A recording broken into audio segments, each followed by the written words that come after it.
안녕하세요. 저는 여러분과 함께 인공지능 자율주행 자동차 탐구를 공부할 신준호 선생님입니다. 저번 시간에 우리는 홍종훈 선생님과 함께 공학적 사고의 절차와 전략에 대해서 배웠습니다. 이번 2장부터 4장까지는 본격적으로 자동차와 관련된 기초 지식들에 대해서 공부해 보겠습니다. 먼저 이번 2장에서는 자동차의 동력에 대해서 알아보겠습니다. 자동차를 움직이는 힘, 즉 자동차의 동력원은 열기관인 외연기관에서 시작하여 내연기관에 거쳐 배터리를 기반으로 작동하는 전기모터로 점차 변화하고 있습니다. 따라서 2장 자동차의 동력단원에서는 열기관, 배터리, 모터의 순서대로 자동차의 동력에 대해서 알아보고자 합니다. 먼저 이번 1차 시에서는 열기관에 대해서 공부해 보겠습니다. 이번 차시 학습 목표입니다. 이번 시간에는 열기관 중 외연기관에 속하는 증기기관의 작동 원리에 대해서 알아보겠습니다.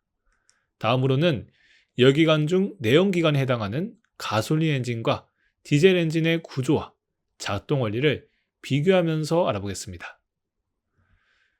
자동차의 동력원으로 처음 사용된 것은 열기관 중 내연기관이었는데요. 외연기관은 동력을 얻는 기관의 본체 밖에서 나무나 석탄 등의 연료를 연소시켜 동력을 얻는 방식으로 작동하는 기관을 말합니다. 대표적으로는 증기기관이 이에 해당합니다.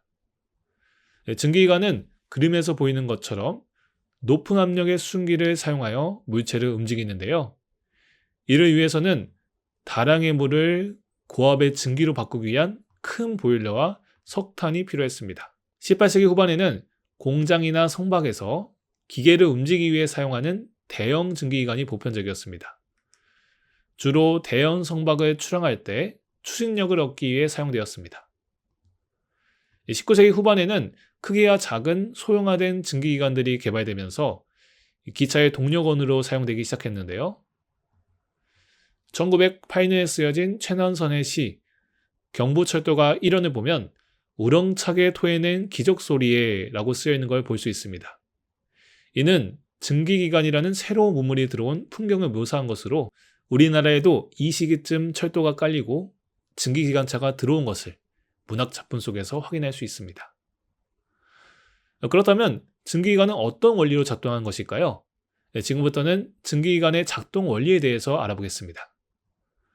증기기관의 작동 원리를 간략하게 설명하자면 고압의 증기가 피스톤을 밀어내면 피스톤과 연결된 크랭크 축이 이를 회전 운동으로 바꿔주어 크랭크 축에 달린 바퀴를 회전시키는 것으로 설명할 수 있습니다. 실제 증기기관 구조를 보면서 다시 한번 알아보겠습니다. 좌측에 보이는 것 같이 증기가 피스톤 안으로 들어와 피스톤을 밀어내면 피스톤과 연결된 크랭크 축은 피스톤의 좌우로 움직이는 완복 직선 운동을 회전 운동으로 바꿔줍니다. 이 회전 운동을 통해 크랭크 축에 달린 바퀴가 움직이게 되는 것이죠. 여기서 크랭크 축이란 직선 완복 운동을 회전 운동으로 또는 회전 운동을 직선 완복 운동으로 바꿔주는 기계적 장치를 말합니다. 그런데 여기서 이런 의문이 들 수 있을 것 같아요. 증기가 피스톤을 밀어낸 것까지는 이해를 했는데 이 바퀴가 계속 움직이기 위해서는 결국 피스톤이 좌로 갔다가 우로 갔다가 왔다 갔다 이동해야 되지 않을까? 근데 어떻게 그럴 수 있을까? 바로 피스톤이 완복 운동을 할 수 있도록 도와주는 슬라이드 밸브가 있기 때문입니다. 이 슬라이드 밸브는 공기가 주입되는 방향을 바꿔주어 피스톤이 좌로 갔다가 우로 갔다가 완복 운동을 할 수 있도록 하는데요. 슬라이드 밸브의 원리를 이해해야 증기기관이 작동하는 원리를 이해할 수 있습니다. 이 슬라이드 밸브의 원리를 단계별로 좀 더 자세히 알아보도록 하겠습니다. 먼저 보일러에서 나온 고압의 증기는 그림에서 보이는 것 같이 왼쪽 통로로 들어가 피스톤을 오른쪽으로 밀어냅니다.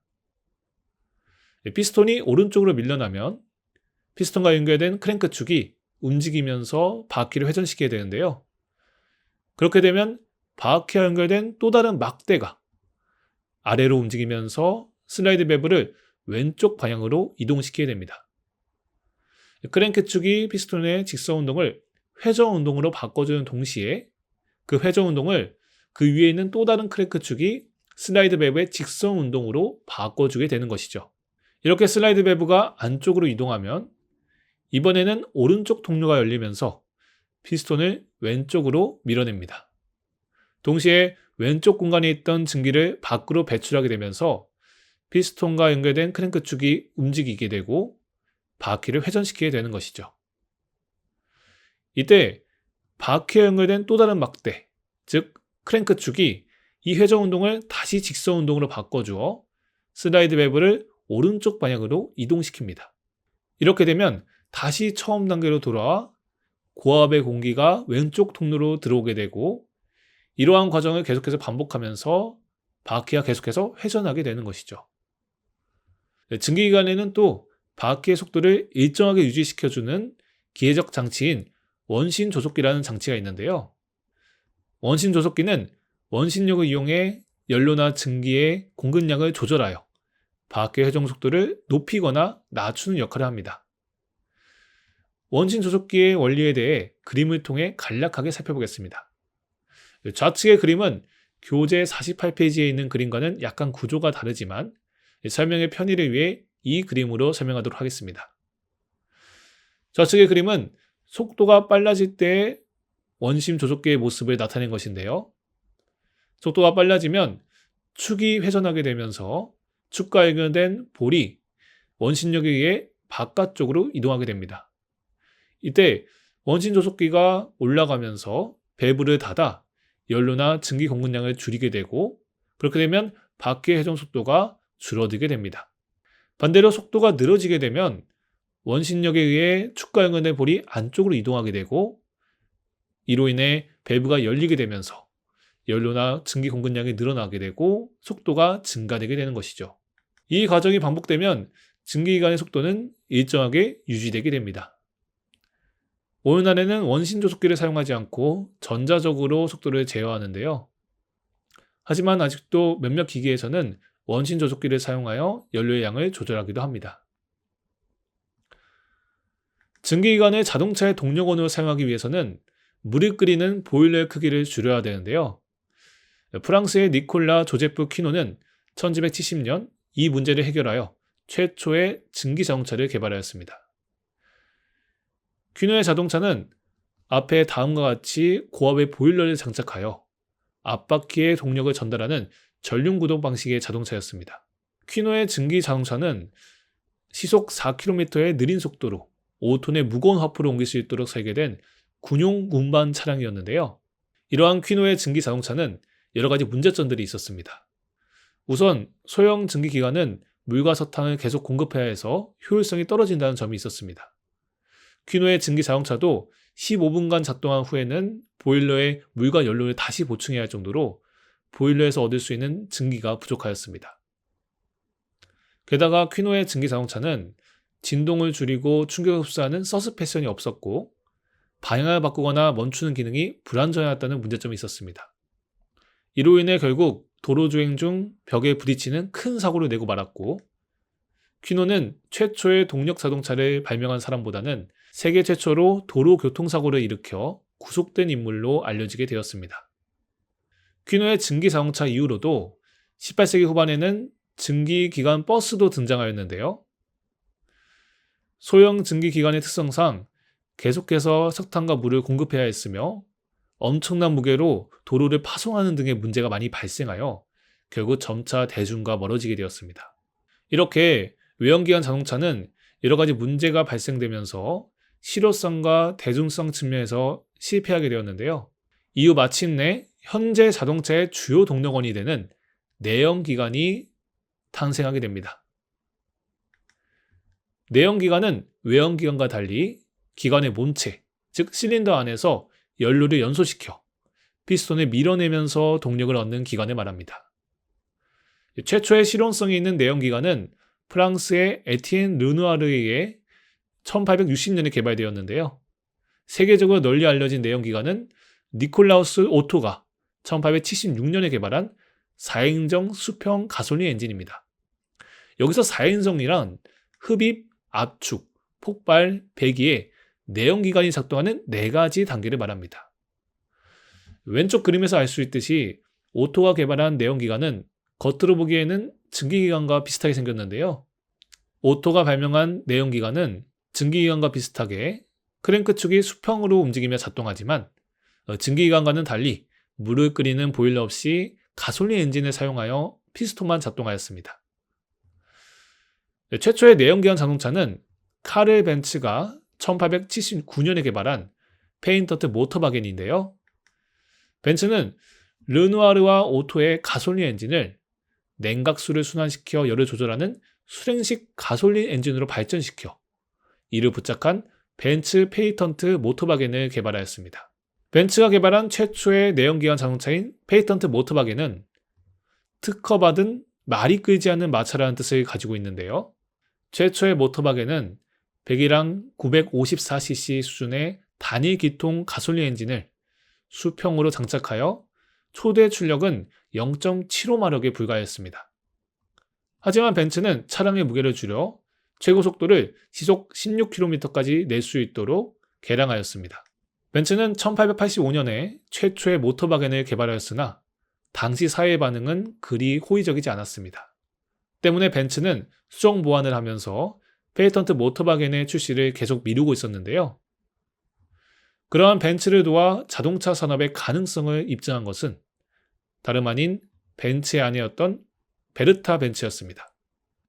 1888년 여름 베르타 벤츠는 집에서 친정까지 약 106km, 우리나라로 치면 서울에서 천안 정도까지의 거리를 자동차로 이동하여 세계 최초로 자동차를 사용한 장거리 여행을 성공시켰습니다. 다음의 지도는 베르타 벤츠가 이동한 거리를 나타낸 것인데요. 베르타 벤츠는 카르 벤츠가 자동차를 만드는 과정을 옆에서 바로 지켜봤기 때문에 페이먼트 모터바겐의 구동 원리를 정확하게 이해하고 있었습니다. 따라서 주행하는 도중 냉각수가 증발하고 연료 파이프가 막히고 브레이크 가죽이 닿는 등의 문제를 그 자리에서 임기응변으로 대처하면서 친정집까지의 여정을 무사히 마치고 또 다시 되돌아오기까지도 성공하였는데요. 이로써 베르타는 최초의 여성 운전자인 동시에 세계 최초의 장거리 운전자가 되었습니다. 또 이를 통해 장거리 운전의 안전성을 몸소 입증하게 되었죠. 베르타의 주행은 훗날 카르 벤츠가 3마력 엔진의 비토리아를 출시하고 이를 상용화하는 데 성공하는 데 큰 데이터가 되었습니다. 베르타 벤츠와 카르 벤츠의 이야기는 독일 TV 영화로도 만들어졌는데요. 다음은 영화 속 한 장면입니다. 이 영화에서 베르타 벤츠는 차를 운행하는 도중 연료가 떨어지면 약국에 가서 연료를 구하고 연료 파이프가 막히면 머리핀을 풀어 연료 파이프를 뚫고 가우터벨트를 뜯어 벗겨진 점화 플러그 전선을 감싸기도 하는 등 기막힌 발상으로 문제를 헤쳐나가는 모습을 볼 수 있습니다. 지금까지 최초의 내연기관 자동차에 대해서 알아보았습니다. 그렇다면 오늘날 우리가 자동차에 사용하는 내연기관은 어떤 구조일까요?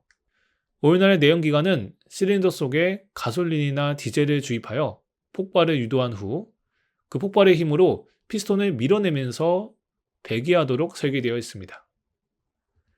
이때 피스톤과 연결된 실린더들이 서로 다른 타이밍에 폭발이 일어나도록 설계되어 있는데요. 이를 통해 강력한 힘을 얻을 수 있고 그 힘으로 자동차를 움직이게 됩니다. 내연기관의 구조는 실린더가 일렬로 배열된 직렬 엔진과 V자 형태로 연결된 V형 엔진이 있는데요. 예전에는 실린더를 직렬로 연결하였지만 엔진 제작 기술이 발전하면서 V자 형태로 연결하기도 합니다. 먼저 직렬 엔진에 대해서 알아보겠습니다. 직렬 엔진은 모든 실린더가 크랭크 축이 위에 일렬로 배열되어 정해진 순서대로 점화하며 크랭크 축에 동력을 전달하도록 설계된 엔진인데요. 직렬 엔진의 장점은 부품의 수가 적고 구조가 간단하며 마찰이 적어 연비가 좋다는 점입니다.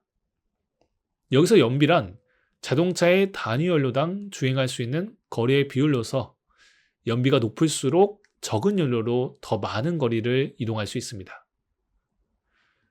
우리가 앞서 공학적 사고의 전략에서 살펴봤던 포드 자동차 모델 T도 가솔린 직렬 4기통의 엔진을 장착하였는데요. 이처럼 직렬 엔진은 구조가 간단하고 연비가 좋아 소형차부터 대형 트럭에 이르기까지 오늘날에도 두루 사용되고 있습니다. 다음으로 V형 엔진에 대해서 알아보겠습니다. 좌측의 그림과 같이 V형 엔진은 두 줄의 실린더가 크랭크축을 중심으로 대칭적으로 배치되어 있는데요. 또한 특정 각도로 기울어져 V자형의 모습을 취하고 있습니다.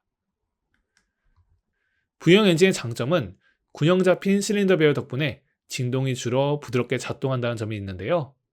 또한 직렬 엔진보다 높이가 낮아 공간을 더 적게 차지한다는 점이 있습니다.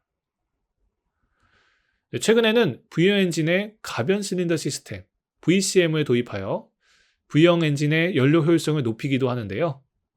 여기서 가변 실린더 시스템이란 고속주행이나 언덕 등 큰 출력이 필요한 경우에는 실린더 6개를 모두 사용하는 6기통 풀가동을 사용하고, 그렇지 않은 경우에는 4개의 실린더만 사용하고 2개의 실린더는 사용하지 않는 4기통 가동 2기통 심이나 3기통 가동 3기통 심으로 운영하는 등 자동차의 엔진 출력 세기에 따라 사용하는 실린더의 개수를 조절하는 시스템을 말합니다.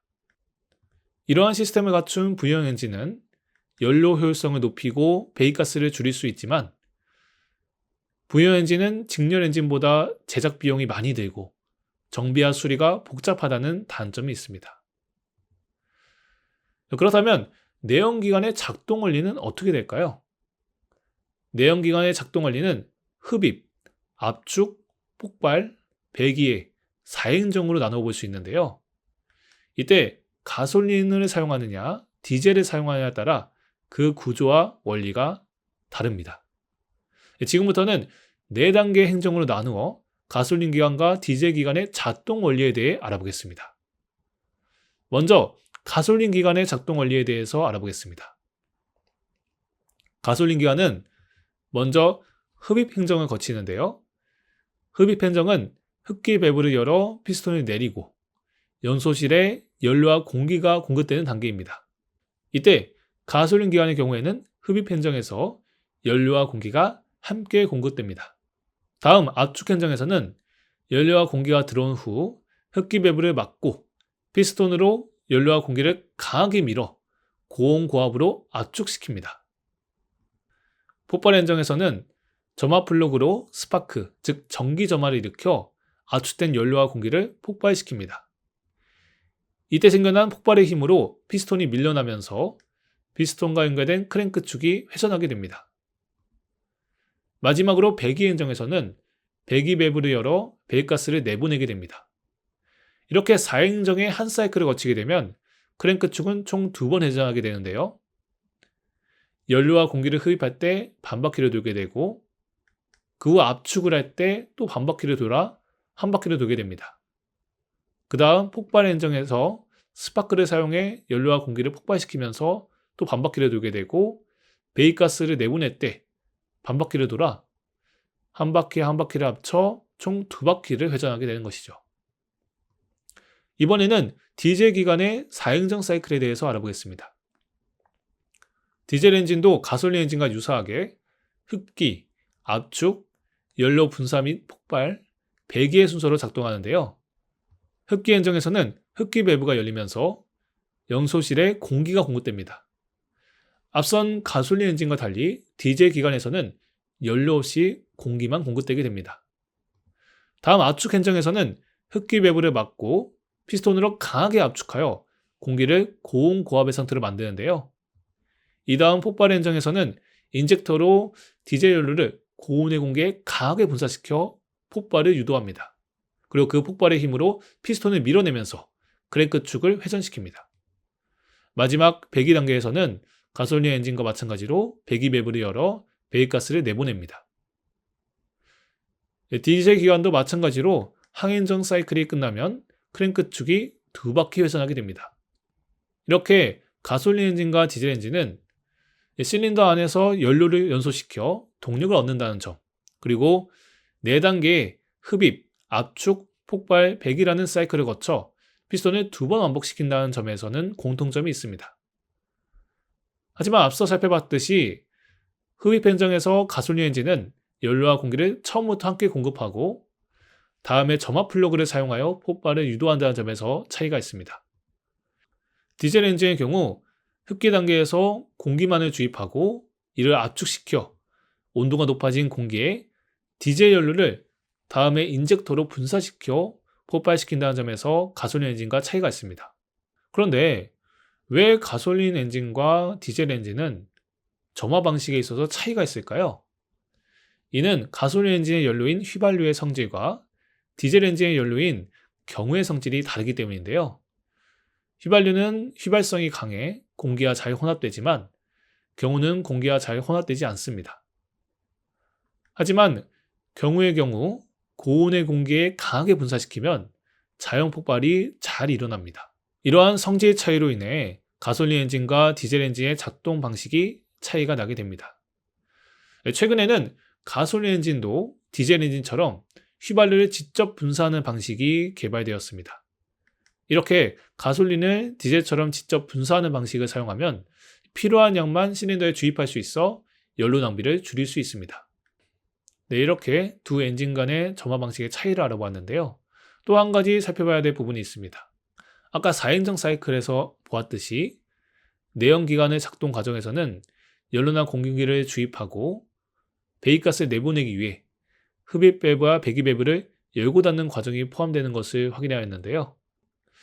연료나 공기를 공급한 후에는 그 다음 단계로 넘어가기 위해 흡기 밸브를 잘 닫아야 되고 배기가스를 내보낸 후에는 다시 흡입 행정으로 돌아가기 위해서 배기 밸브를 잘 닫을 수 있어야 됩니다. 이렇듯 4행적 사이클이 잘 돌아가기 위해서는 정확한 타이밍에 흡기 밸브와 배기 밸브를 열고 닫을 수 있는 밸브 타이밍 조절 기술이 필요합니다. 내연기관에는 밸브 타이밍 조절을 위해서 엔진의 중심축인 크랭크축이 회전하면 크랭크축과 연결된 체인이 같이 회전하고 체인이 회전함에 따라 체인과 연결된 캠이 왕복으로 움직이면서 밸브를 열고 닫는 타이밍을 조절하도록 설계되어 있습니다. 다음 좌측의 그림은 직렬 4기통 엔진의 체인과 캠을 나타낸 것입니다. V형 엔진의 경우에도 크랭크축과 연결된 톱니바퀴에 체인을 걸어 밸브 타이밍을 조절합니다.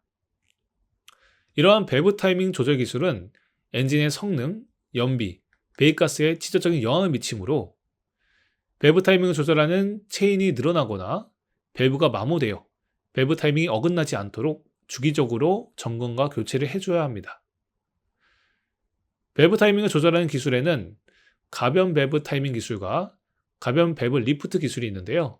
가변 밸브 타이밍 기술은 밸브가 열고 닫히는 시점을 조절하는 기술이고 가변 밸브 리프트 기술은 밸브가 열리는 높이를 조절하는 기술을 말합니다. 현대자동차 그룹에서는 기존 가변 밸브 타이밍과 가변 밸브 리프트 기술을 한 단계 발전시켜 주행 조건에 따라 밸브가 열리는 양과 시간을 자유롭게 조절하는 연속 가변 밸브 듀레이션 기술 CVVD 기술을 세계 최초로 개발하였는데요. 현대자동차에 따르면 CVVD 기술을 적용한 엔진은 자동차의 성능을 4%, 연비는 5%를 향상시키면서 배기가스 배출량은 12%를 줄이는 효과를 얻을 수 있다고 합니다. 이처럼 내연기관의 밸브 조절 기술은 곧 엔진의 성능과 관련됨을 알 수 있습니다. 자, 지금까지 열기관에 대해서 공부해 보았는데요. 탐구 활동을 통해 배운 내용을 심도 있게 복습해 봅시다. 먼저 첫 번째 탐구 활동입니다. 페이지 60쪽에 있는 그림의 A 엔진과 B 엔진은 똑같이 6개의 실린더로 설계되었지만 한쪽은 직렬로 배열되어 있고 다른 한쪽은 대칭 구조로 V자로 기울어져 배열되어 있습니다. 이번 시간에 배운 내용을 떠올리면서 두 엔진의 명칭과 차이점에 대해 설명하는 글을 작성하고 이를 발표해 봅시다. 두 번째 탐구 활동은 가솔린 엔진과 디젤 엔진의 점화 방식을 비교하는 것입니다. 배운 내용을 복습하면서 A와 B의 명칭이 무엇인지 또 두 방식에는 어떤 차이가 있는지를 설명하는 글을 작성하고 이를 발표해 봅시다. 자, 이렇게 이번 차시에서는 자동차를 움직이는 동력원 중 열기관에 대해서 공부해 보았습니다. 자동차의 열기관은 외연기관인 증기기관에서부터 시작하여 내연기관인 가솔린 엔진과 디젤 엔진이 있다고 하였습니다. 직렬 엔진과 부연 엔진의 차이, 그리고 가솔린 엔진과 디젤 엔진의 작동 방식의 차이에 집중하여 다시 한번 수업 내용을 복습하시기를 바랍니다. 다음 시간에는 배터리에 대해서 공부해 보도록 하겠습니다. 그럼 이번 차시 수업 마치겠습니다. 감사합니다.